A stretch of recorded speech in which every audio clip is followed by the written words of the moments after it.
Olá a todos, muito bom dia, boa tarde, boa noite, boa madrugada a você que assiste aqui no canal Jumozão. Vamos falar, querido, de passado, presente e futuro.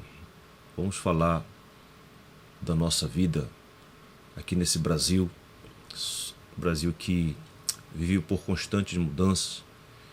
Nós vivemos assim, sendo manipulado por nações mais fortes que a nossa, e nós nunca conseguimos crescer. E o resultado desse nosso não crescimento é pessoas de boa índole, de boa intenção, trabalham no Brasil, mas não conseguem segurar as coisas no Brasil. Olha aqui, eu estou aqui na Estúdio R, você lembra? Quem é que não lembra, né? Nashville, Micrologic, essa linha aí, Estúdio R. E ela, você sabe, já faz algum tempo, né, que ela, fabricante de amplificadores profissionais Estúdio R, encerra sua produção no Brasil. Muita gente, eu consertei e ainda conserto muitos amplificadores da Estúdio R. E ainda é uma referência, pois muitos dos amplificadores dele ainda estão funcionando aí, batendo nos trios, batendo nos sons, nos PAs. E era de certa forma uma referência nacional, porque outros não se atreviam a desenvolver amplificadores. Tem aqui o Rui, engenheiro projetista. E o Brasil ele não reconhece, querido, as pessoas que ajudam o Brasil. O Brasil ele tem esse problema, eu já falei isso numa transmissão ao vivo, que se por exemplo for o pessoal lá de fora, eles dizem assim, vou repetir, que se for indicado um brasileiro por prêmio Nobel, o pessoal lá de fora entende assim, que aqui no Brasil as pessoas ficarão aborrecidas com isso. Nunca vão ficar satisfeitos porque o Brasil despontou, o Brasil começou a aparecer no cenário mundial. Eles ficam ressentidos. Então esse cidadão aqui é o Rui Monteiro, projetista, engenheiro, pessoa que teve a coragem de trabalhar no Brasil, desenvolver produtos com material aqui do Brasil, utilizando algumas coisas também de todo lugar. Você tem que se virar, né? Você tem que dar um jeito. Eu queria falar nesse vídeo sobre esse amplificador aqui. Vamos, onde ele está? Está bem aqui. O Nashville NA 2200 ou 2200. Projetado, deixa eu tirar isso daqui. Projetado também pelo Rui Monteiro. Daqui não existe assim exatamente uma novidade na confecção desse amplificador. Eu vou mostrar aqui as características dele para você acompanhar comigo uma coisa. Eu acabei de divulgar esse esquema lá na página Técnicos em Eletrônica. Aí você vai ver aqui potência em 8 ohms, em 4 ohms, relação sinal-ruído, taxa de distorção harmônica. E você vai prestar atenção nessa aqui, ó, resposta em frequência, 3 Hz a 300 kHz. Nós estamos acostumados a ver de 20 Hz a 20 kHz. Aí você vê aqui, 3 Hz a 300 kHz. Ou a coisa era isso mesmo, ou se estava se fantasiando. Mas pelo que a gente vê da história da Estúdio R, era isso mesmo. Havia alguns problemas aqui quanto à potência, porque quando se colocava para aferir o sinal de 1 kHz, lembra que isso aqui é no modo antigo de aferir, 1 kHz, dentro daquele tempo, a distorção, quanto de pico, quando clipava. E havia um certo problema aqui, porque entende-se que não se chegava exatamente, né? Também depois de um tempo o amplificador ele começa a mudar, né? As aferições feitas agora talvez não reflitam a realidade do amplificador novo quando sair de fábrica.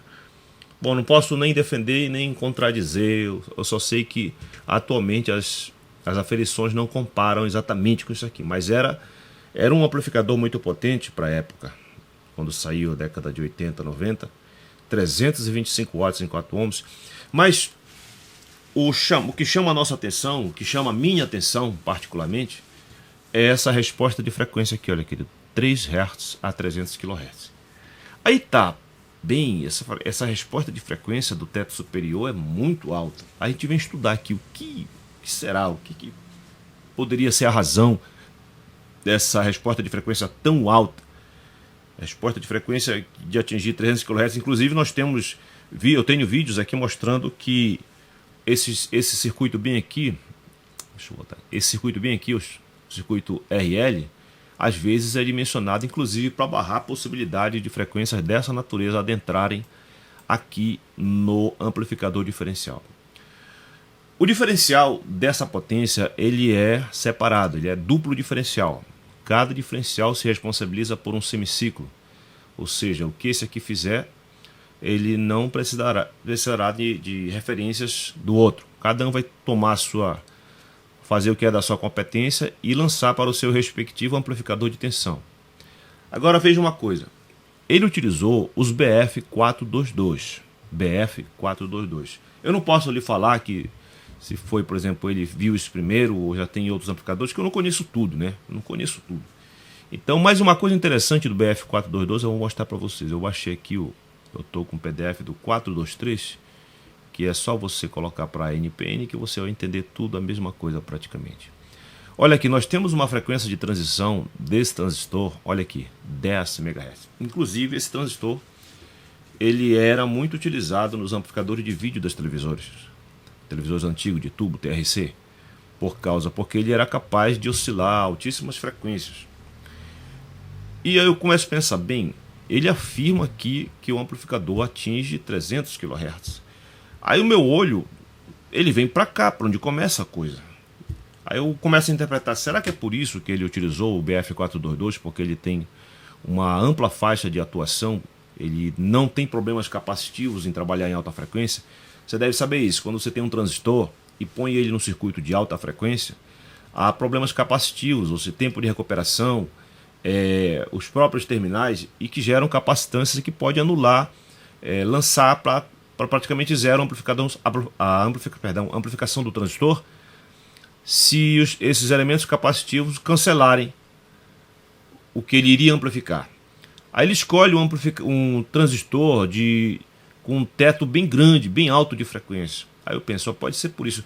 E preste atenção, além do diferencial, ele colocou esse BF422, o 423 que eu mostrei para você, no amplificador de tensão e colocou no pré-excitador, lançando o restante da responsabilidade para o excitador e transistor de saída. Desde quando eu aprendi amplificador era sempre assim, não se lançava, a não sei quando era Darlington, né?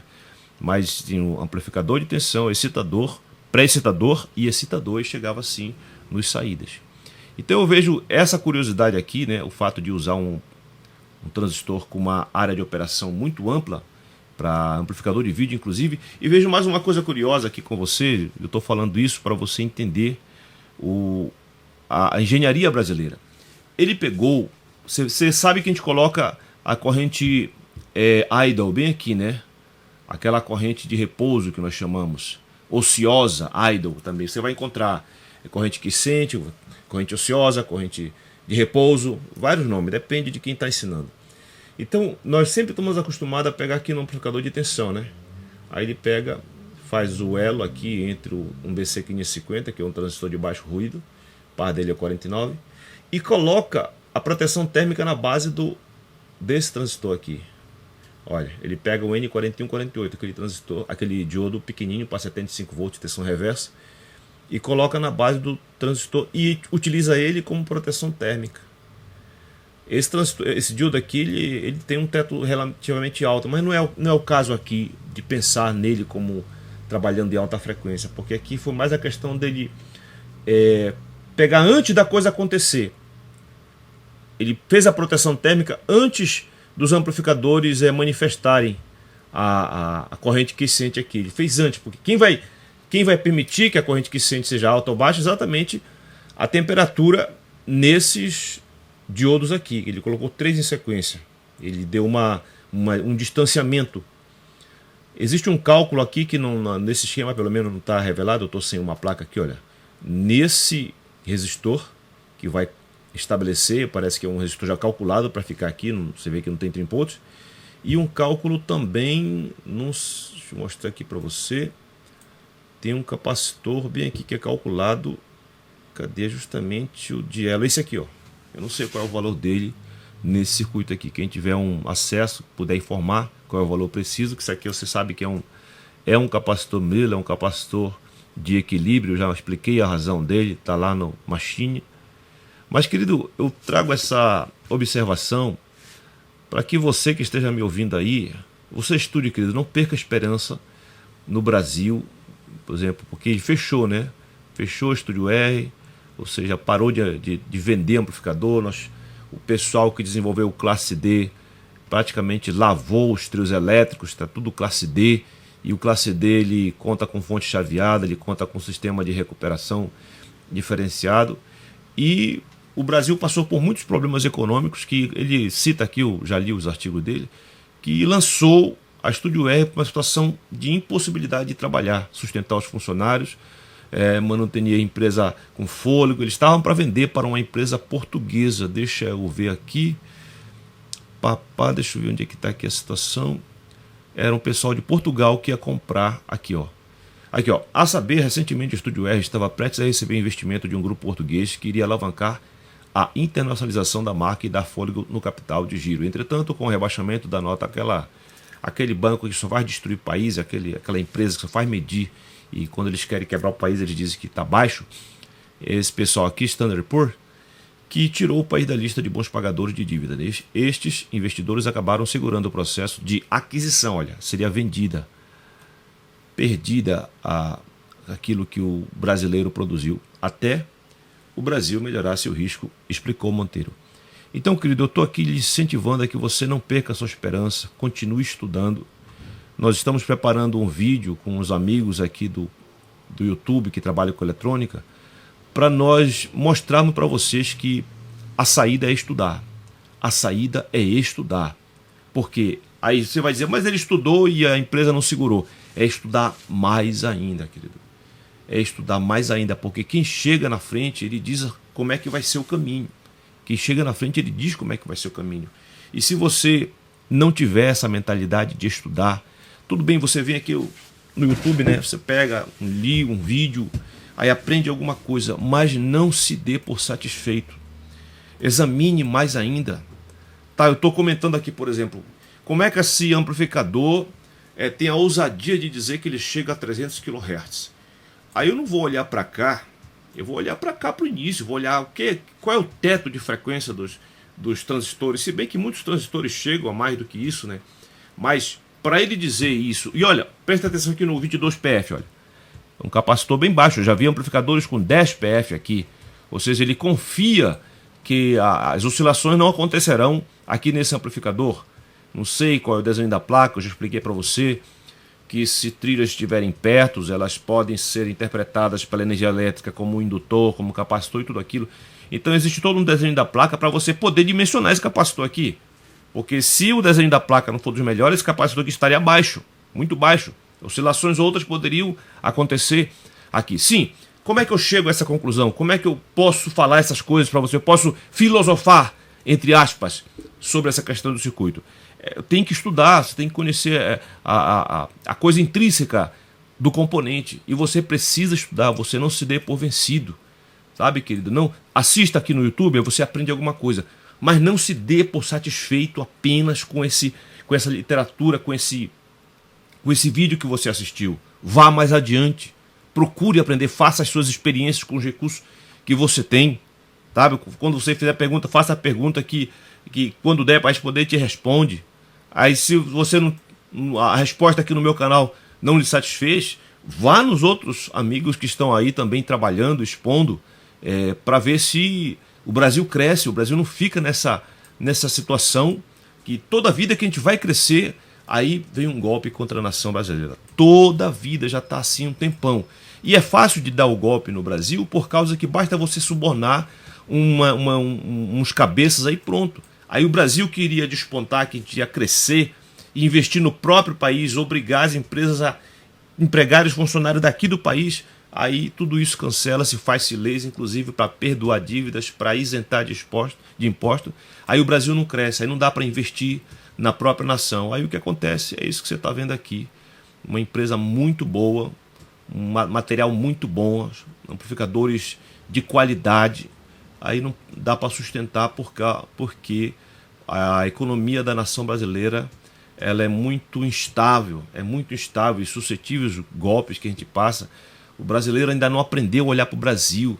O brasileiro ele tem ainda essa mentalidade facilmente manipulada por mentiras, por notícias falsas.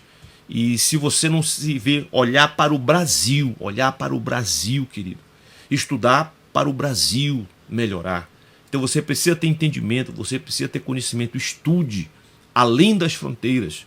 Não se dê por satisfeito em assistir um vídeo aqui no YouTube, assista nos canais diversificados que trabalham com eletrônica, com engenharias, assista, aprenda, mas ultrapasse essa fronteira, para que a gente não fique nessa situação. Nós podemos, o brasileiro é extremamente inventivo, nós somos inventivos, nós temos ideias extraordinárias. Agora, quando elas são lançadas para todo mundo saber, aí vem os abafadores. Tira isso da cabeça, acaba com isso, não pensa nisso não. Continua como um cachorrinho, aí a síndrome do cachorrinho, né? Que o brasileiro tem a síndrome do vira-lata, que acha que só os outros podem fazer melhor. Nós podemos fazer muito e muito melhor, cara. Agora você precisa se municiar de conhecimento, de estudo, de informações. Você não pode ser um reparador que, eu assisti ali que tal defeito é associado a tal peça, eu vou lá trocar aquela peça e fica consertado também. Vai chegar dia que dá para você fazer isso, mas vai chegar momento que você vai se deparar com um defeito que você tem que analisar. Você precisará analisar e descobrir qual é aquele problema, o que é que está causando, você descobrir os parâmetros. Eu já encontrei defeitos aqui que foram peças diferentes que foram colocadas. Como é que eu soube que a peça era diferente? Porque aquela peça que foi colocada ali, ela não atingia certos limites, aí que estava gerando aquele problema. Então tudo isso é demanda de informações, não ser um trocador de peça. Tá bom, querido? Fica esse vídeo de incentivo, fica esse vídeo também aqui de análise superficialíssima aqui desse amplificador. Ele fez história, é o NA 2200 da Nashville. Você lembra aqueles transistores orelhudos assim que tinham eram largos e era acoplado no próprio chassi, na base do amplificador. Tá, querido? Fique com essa informação, com esse incentivo e boa sorte.